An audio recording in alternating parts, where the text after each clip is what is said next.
Hey everyone, it's Amanda with Love and Soap Studio. So in this video, I'm going to show you how I make rolled bubble bars, also called solid bubble bath.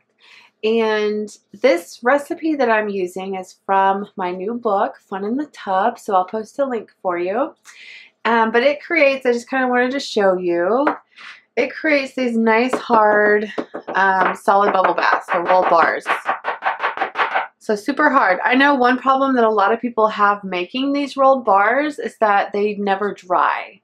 And so the ingredients that I use, create a really hard bar that dries. You can easily package it and get it to your customers. If you want the recipe, grab the book, but this is more about just the way that you can make the rolled bars. So I'm going to share with you how I do it. Okay, so let's get started. All right, so to make our bars, you're going to add your liquids to your solids while you're mixing. Now we are working with SLSA, and that likes to, jump into the air and into your lungs. So you definitely want to take some precautions. You want to wear gloves, you want to wear a mask, and I like to cover what I'm mixing with a towel, at least at first, and then that way it'll kind of catch anything that tries to come up, okay? So you want to mix as you're pouring in. So you don't just want to pour it and let it sit there because it might activate your SLSA. Ooh. And I mix using a hand mixer. You can mix using a hand mixer or a stand mixer, whichever you want to do. Okay, and let me kind of cover this up.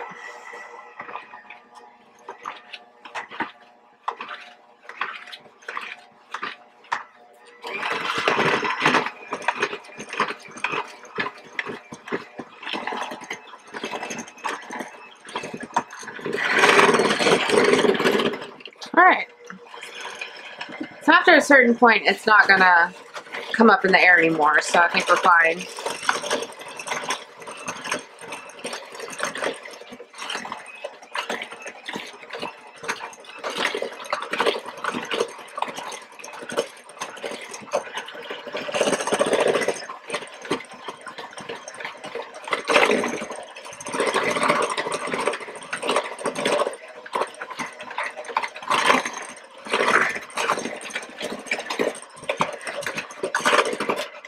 Alright, so that looks pretty good.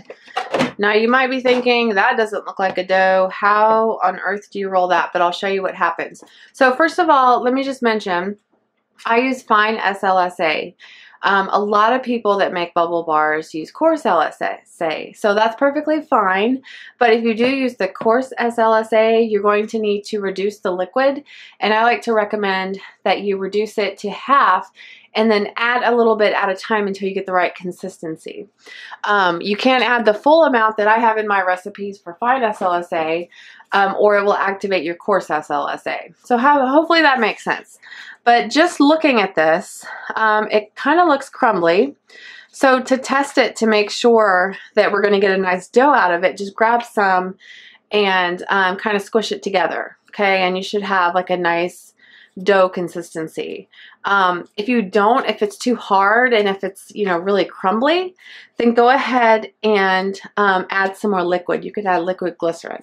If you feel like it's too doughy, like it's too soft, it's sticking to your glove, like it won't release from your glove, then it's probably too wet and you're going to need some more baking soda. Okay, so it's pretty forgiving. If you feel like you added too much liquid, add some more dry. If you feel like you added too much dry, then add some more liquid. We definitely want this on the softer side because we want to be able to roll it. Okay, so once you get it to this point, you can divide it into your different containers to color. All right, so I think for this one, we're going to just do a 4-color bar. Now, if you want to be precise, you can weigh it. I'm just going to kind of eyeball it. I don't really care if I'm, completely precise with my divided mixture here. Okay.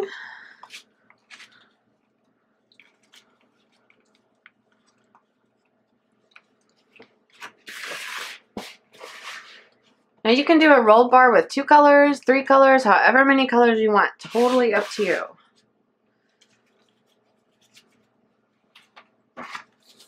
Alright, so now it's time to add our color.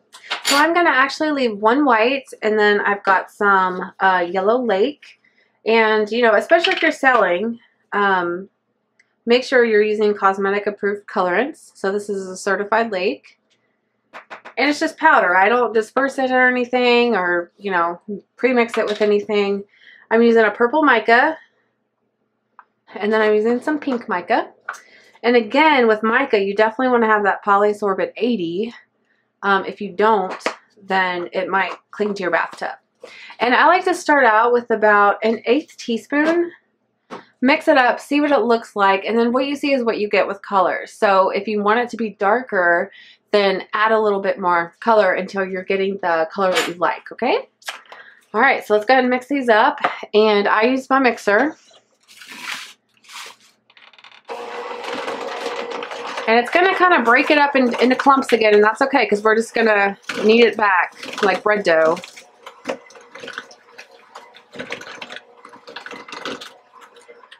Okay, now it's not all consistent, but when we knead it, that's when it's going to all come together, you know, as a solid color.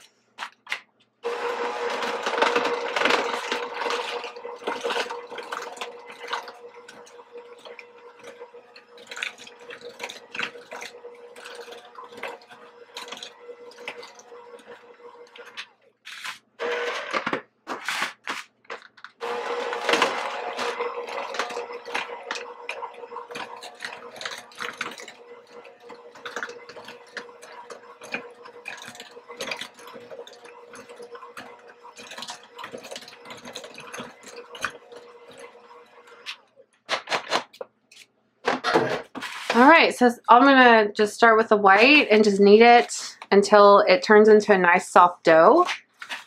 Okay, and the more you knead it, like the more doughy it becomes. So if you feel like your mixture's too hard, try kneading it and see if that loosens it up a bit, because it might loosen it up.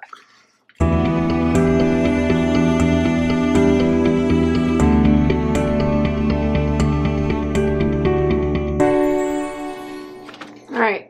So see how that kneaded into just a nice solid color? That's what you're looking for. Now, of course, if you have a stand mixer that you want to use to do this part, especially as you scale up your batches, then definitely use your stand mixer.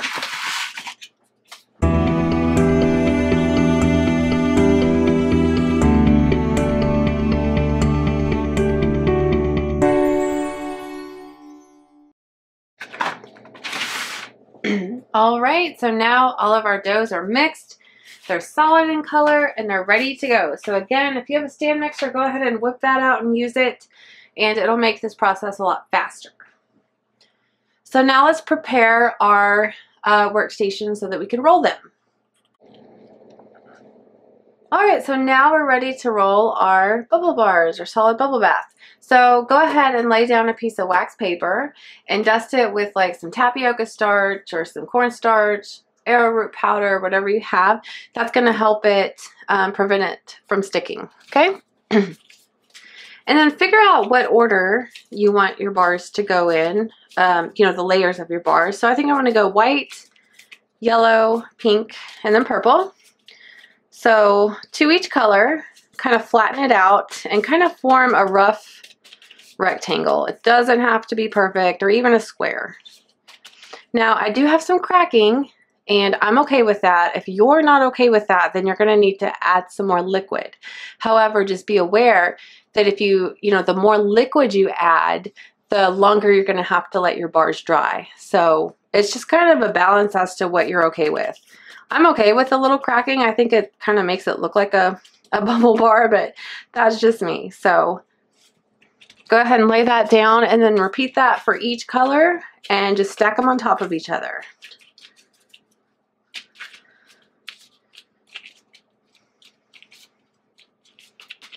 Try and get them the same size so that as you roll it out, they won't be too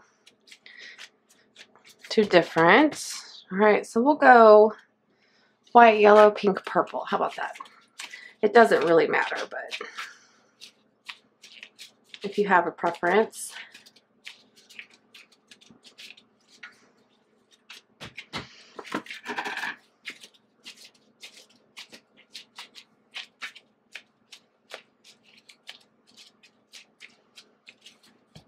Okay. And again, try and form it into kind of a rectangle, square type shape. Okay, and then just start patting it down a little. Okay, and then we can switch to using a rolling pin. Okay, so dust with a little starch so it doesn't stick. You can cover it with a piece of wax paper. And then just start rolling it out. Now you can roll it out real thin for real thin kind of rings. These are pretty thin rings, or you can leave it kind of fat for fat rings. So totally up to you and what you're going for. And then as you're rolling, every now and then I'll stop and I'll kind of form it back into a rectangle.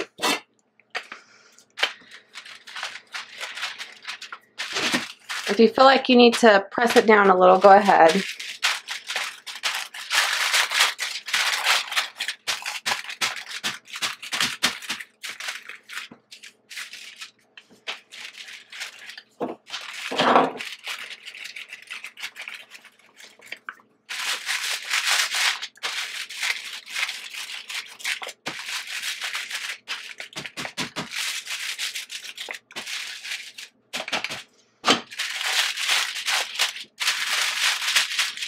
Okay, so pause every now and then and kind of push the sides in and kind of square it off.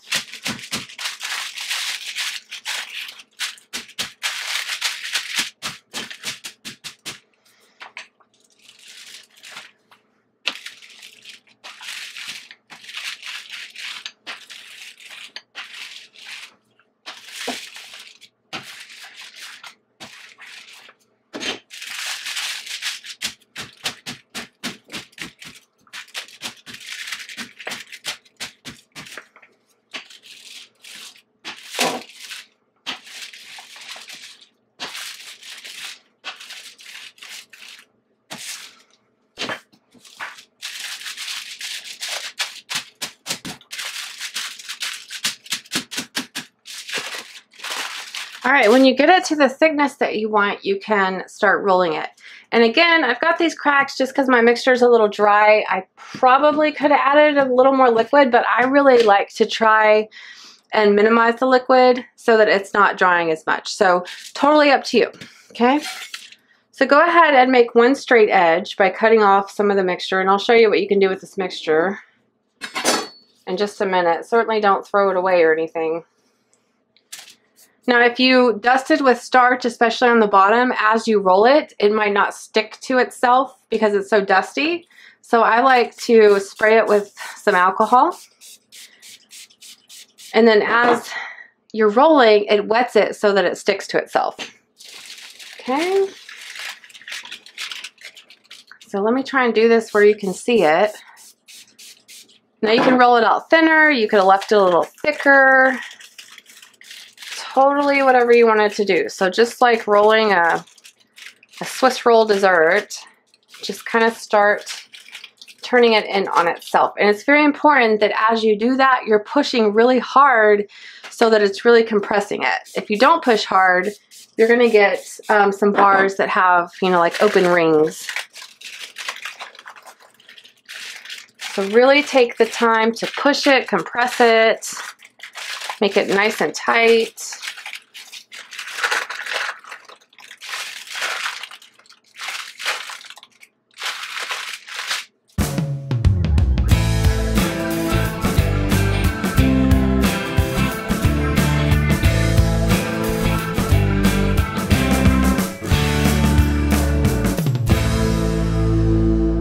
All right, once you get to this point, just take the time to really push it together. If you need to shorten it to a certain size because you know that you're trying to get like 10 bars or whatever, then you can kind of, you know, do that and then just compress it, compress it, compress it.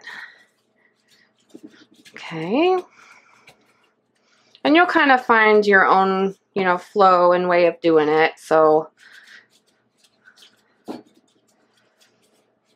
all right, so once you get it the size you like, then you can start slicing it. And you want to use a smooth blade, so not a serrated knife.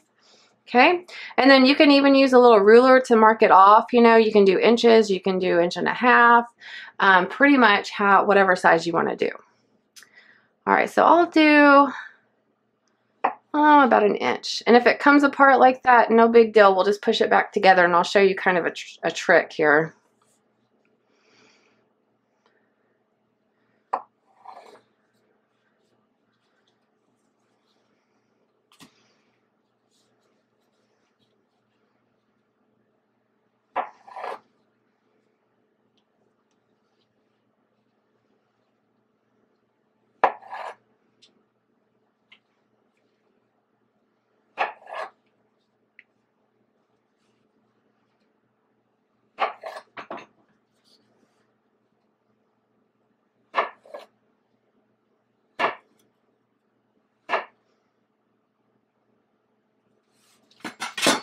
Okay, so we're going to save this, and I'm going to show you a few things that you can do with that. So here are your bars. You can kind of clean them up a little bit. And one thing that I like to do, because right now they have those pretty sharp edges, you can kind of flatten them out a little to make just a, you know, more of a friendly bubble bar shape, if you will. So, okay, and that also helps squeeze those layers together so they're not going to fall apart. And once it dries, you know, they're definitely not going to fall apart. Okay, so you could leave it cut. I left these cut kind of sharp, or you can kind of flatten it down like I just showed you. So totally up to you.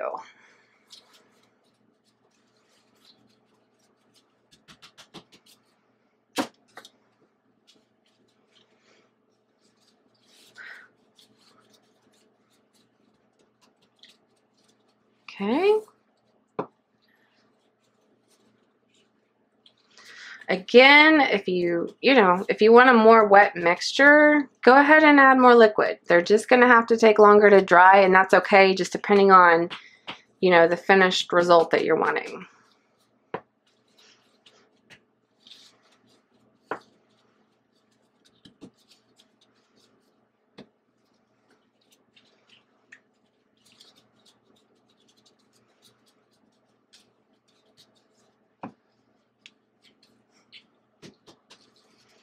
All right, so there's our rolled bubble bars. And you can see how easy it is to move them around. There's some recipes online that I've found that you can't even touch them after you've cut them. So these are already, you know, where you can move them and handle them and, you know, put them away to dry. So we'll put those to the side, and then I'll show you something I like to do with kind of the leftover, or if you have any scraps that kind of fell to the side. So get yourself one of these mooncake presses and use it to press your dough. And so these are some that I already made. They're nice and hard, but they make these really cute, just little solid bubble baths. You can also use an ice cream scoop and scoop them, but this is just kind of something different. And I put 50 grams into one, so I have a scale over here, so I'll just kind of cut out 50 grams, kind of estimated. You just squish whatever you need in there. Oh, I was way off. Let me make sure it is 50 grams here. Yep, 50 grams. Okay. All right, there's one. 40. Okay, there's 2.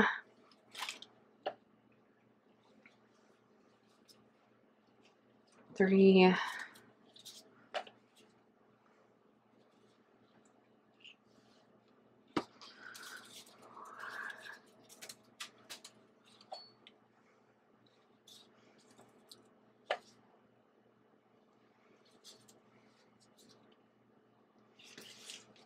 All right, so let me go ahead and show you. I've got a few more I can do though.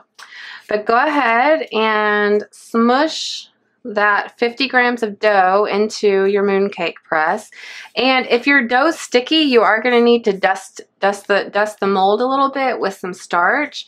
But this seems really dry, so I'm just going to hope that it comes out okay. And then press it down really hard. Okay. And see what you got. So there we go.